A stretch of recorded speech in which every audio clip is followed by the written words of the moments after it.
Welcome to the Peew. The Peew. Which episode is this? We are talking about Nightbirds again. Nightbirds. Birds. Birds. Boys. Nightbirds. That's what we say here in Queens. Nightbirds. For those of you who will recall, Nightbirds is the show that Michael Fazakerley put on in Fort Lauderdale. Yeah, he did it at the Stonewall National Museum, and now it's moving to the Wow Gallery. World of Wonder. In Los Angeles. I believe it opens... Fortune. I'm actually going to flash a picture of the poster for it.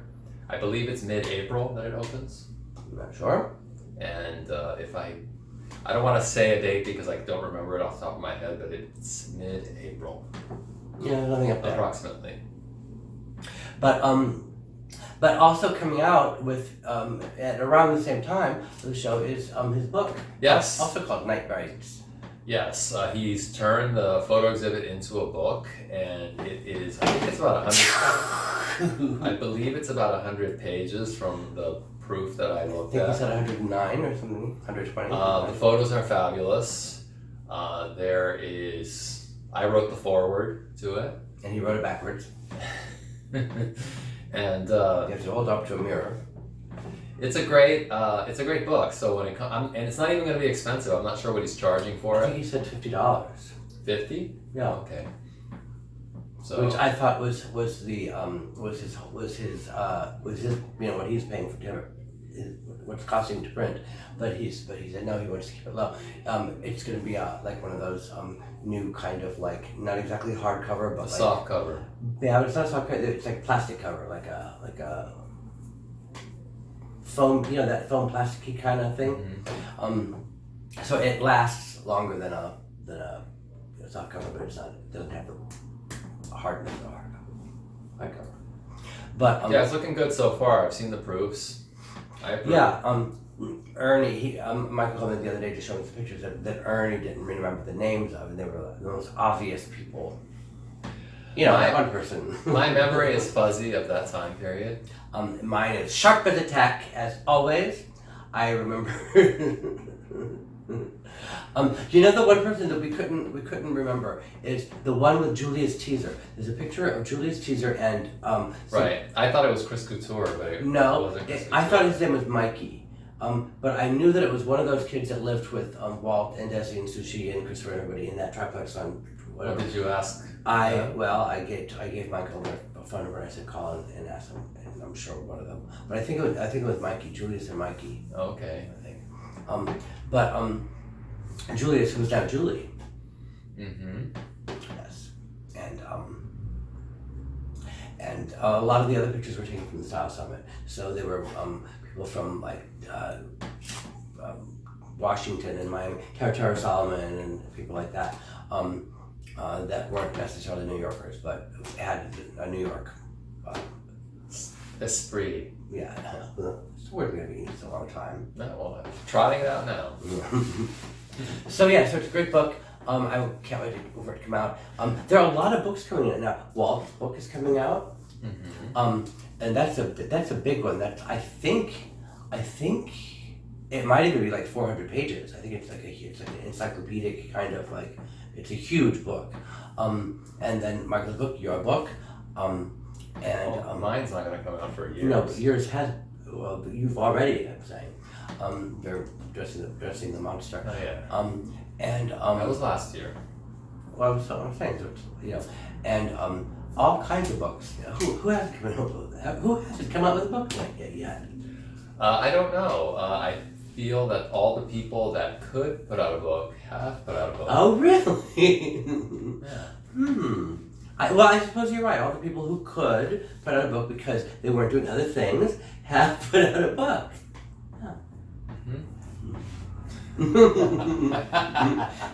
Now, I wonder if there are any other people who could put out a book, but were doing other things, but by soon be not doing so many other things, and then might be coming out with a book. Can't think of anybody. Neither can I. But we'll see. Some of those people might be coming out with books any day now. So the reason we brought up Nightbirds is because Michael was telling me that there are rules. Oh, yes, just like at the Just that like nightclubs. yes, at night. Don't touch. Yeah, don't touch. Inappropriately. Don't show certain things. Don't point at people and laugh. Don't move. Don't think. Don't have an opinion. Don't voice your opinion. You Don't be transphobic. You can have an opinion as long as you don't voice your opinion. Well, I don't know if I call these rules. I mean, they were. We don't want to offend anybody. Right, we're in the offense-free zone. A French-free zone. It's like the drug-free zone in front of the schools. It's like this is a drug-free zone. Like this specifically is a drug-free zone. Like every place else you can use. Well, this is not a drug-free zone. Of course, it's a drug-free zone. Isn't it? You will never pay for drugs in this zone. Okay. I would be offended if you even suggest that you have to pay for drugs. Although,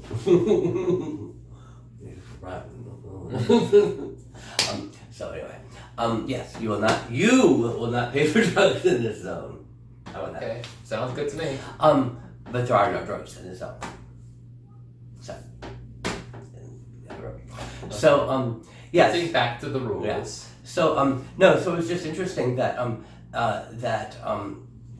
well, I don't, you know what? I don't even know if that's such a big deal. I mean, do you think it's a big deal? Do you think it's interesting? No. No, I don't think it's a big deal. It's not that we're afraid to mention anything. Are we? No. No, it's just not interesting. It's just an old rule. Just an old rule. So you looked through the proof of Michael's book? I did. And what did you think of that? I thought it was amazing. A lot of them were the pictures of that we used that we picked from, that we culled from for the trading cards, because we took a lot of pictures before coming to Disco 2000 at work. A lot of kids. Well, I would pick 10 or 15 of them to stop at Michael Fazakerley's studio, which was like right around the corner from Limelight. And so on the way to work, they would stop there and have their picture taken. He had this like great white background, and they would look really good, like just with nothing behind them, like either bright colored, like perfectly colored, or even in black and white. With this, I think he did both on the same night. And against this like stark white backdrop, they looked really good. And we picked some of them for Project X. They were some of my favorite pages of Project X. It was a full print, a full image from the bottom of their shoes to the top of their heads, and then space in between, so it looked like they're floating on the page. And it was just nothing but them, and they looked really amazing. And this was before airbrushing and before Photoshop and all that kind of thing. Well, it wasn't before airbrushing. No, but we didn't do it. No, we didn't do it. No. Well, because we didn't have the money to do it. Well, I suppose, but Michael didn't do it for the book either. No, he didn't. He wanted. Well, he decided that, or I think he told me that he just wanted it to be natural. Well, and it didn't need it. Well, that's the thing too. That it's remarkable how little retouching or need for airbrushing those photos have. I think it was because we knew that we were going to have our picture taken either there or at the club, and so we were kind of like camera ready when we showed up. Yeah, but even like contemporary photo shoots, the model is flawless to begin with. Yeah, but they want to look like something else. Makeup, and then they're still airbrushing. But that's because they want to look like something else. They want to look like somebody that they're not. I mean, they want to look like somebody that they're not. We just want to look like somebody that we're not. Well, get ready, Los Angeles, because that photo exhibit is coming in a question of weeks. But not only that, I spoke to Rudolph, who, as you know, maybe or may not know, was the Peter Gation before Peter Gation. He was actually the Peter Gation before Maurice Brahms was Peter Gation. Suffice to say, a club entrepreneur. Yes, a club impresario. Impresario, that's the word. He is now running many clubs in Brazil, 14, 15, 20 last time I counted, and he's helping out with the Project X. They're doing the Best of Project X book. Do you know who's helping with that? No. Do you remember Lenore from Los Angeles with the bright red hair? No. Lenore with the bright red hair. I can't remember her last name, but she was involved with the Style Summit, and she had bright fire engine red hair. She had, and she was friends with who had the magazine in Los Angeles. She was a friend of yours, I think. She had a couple of magazines in Los Angeles, club kid-centric magazines. Nope, no. Well, you're not even trying to think. I can see the wheels in your head. They're not moving. Los Angeles magazines. Hollywood. I'm drawing a complete and utter blank. Glue, I think, was one of them. Glue. Okay. Yeah. I don't remember it. Well, she was your friend. I don't remember having a friend in Los Angeles that had club kid-centric magazines. Not anyone named Glue. How tacky.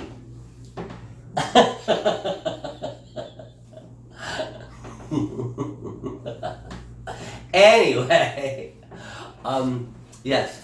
So she's helping it with the club kid book. Well, thanks for the help. Can't wait to see it. You're gonna feel you're like a big dummy when you find out who this is. Because, Probably. No, because she's a good friend. Wouldn't be the first time. Just like Julie. Would not be the first time. But anyway, so yeah, and Rudolph suggested a few names of some friends in Berlin and London, and the interesting thing is that just like a lot of other things, this book that is full of New York centric things is all over the world being sought after and parties and feeded and everything, and it's not yet placed in New York. Well, not yet. It will be. I mean, not yet. It will be. It will be. He's spoken to. I mean, the New York Historical Society is having a club exhibition that opens in May, and there's going to be club kids in that. No, but Michael's book. I mean. No, I'm saying that like. Just because he doesn't have a show in New York lined up right now, it doesn't mean that he will not have it. Oh no! I know he's spoken to. It's going to happen. Yeah, he's speaking to Con Artist at Lazy Susan Gallery, and the place where Cynthia socialized works. What's that? Leslie Lohman. Leslie Museum. And also I reminded him that Nelson Sullivan's footage was sold to NYU, so that might be a great place for it. Well, he's already donated all his work to the Stonewall National Museum, so he can't sell it. No, I mean for a show, for the Nightbirds, bring Nightbirds to New York. Oh, that their gallery is not ideal because it's only open 9 to 5. Which Leslie Lohman or NYU? NYU's. Oh, well, So- whatever. 9, yeah. Oh, well. It's coming though. We'll We'll be right back. And now a word from our sponsor.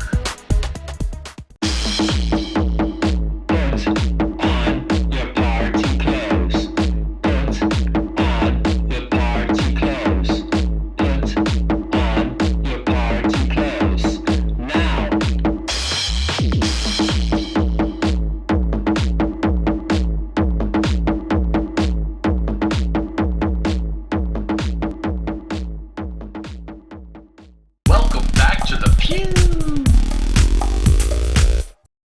Welcome back. To the Peeew. So delicious you could just eat it up. It's bitches wanna know time. Yeah, I should have.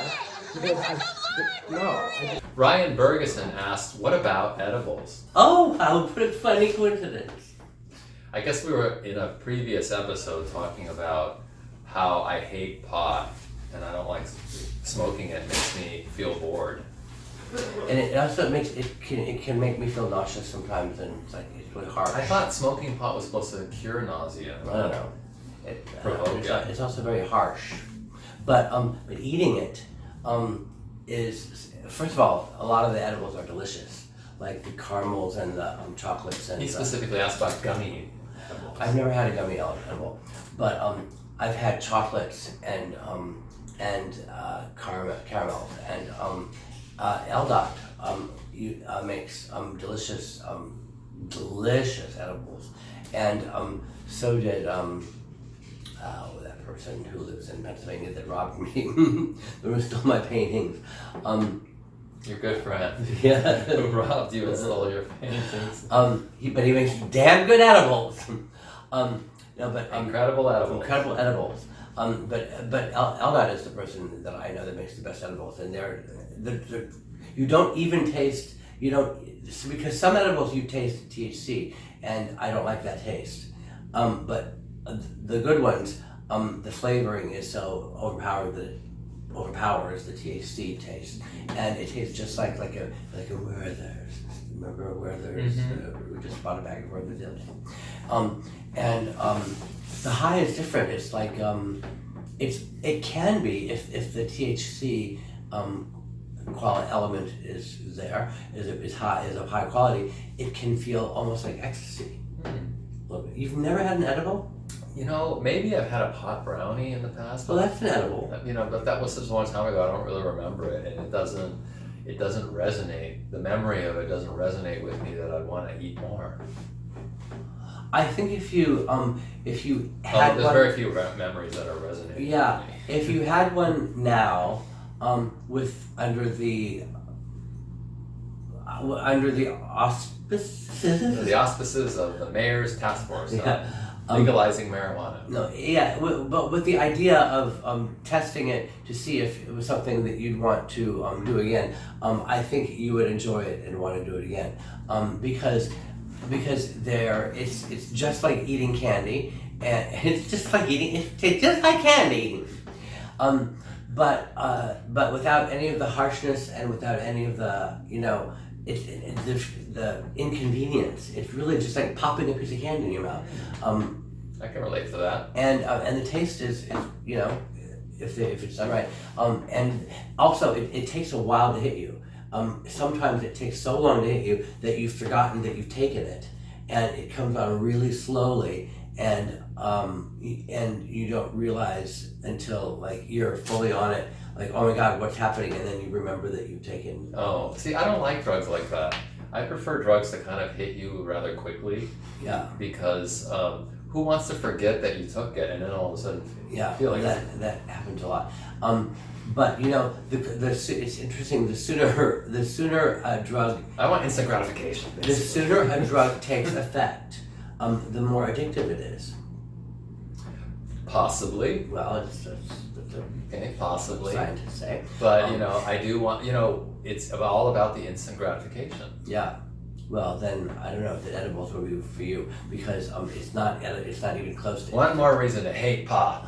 It's not even close to instant. It's rather a while. It may be a couple of hours, because it's depending on how much you've eaten and everything, because it has to go through your digest. Who has time for that? I know.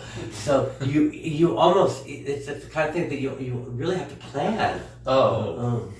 Plan. Okay. Yeah, you have to do it like, we'll say 2 hours before you want to feel it. So and who knows when you'll want to feel it? I mean, you may want to feel it, tomorrow, but you don't know. You won't know until the time, So, although I wonder if you could take an edible like a caramel and chop it up and snort it. Ryan, can you? Ryan, I will try the edible. You say no? No, you can't. Oh, but not today. Audience member who says no, you can't. You cannot snort caramels. See you next time. Bye.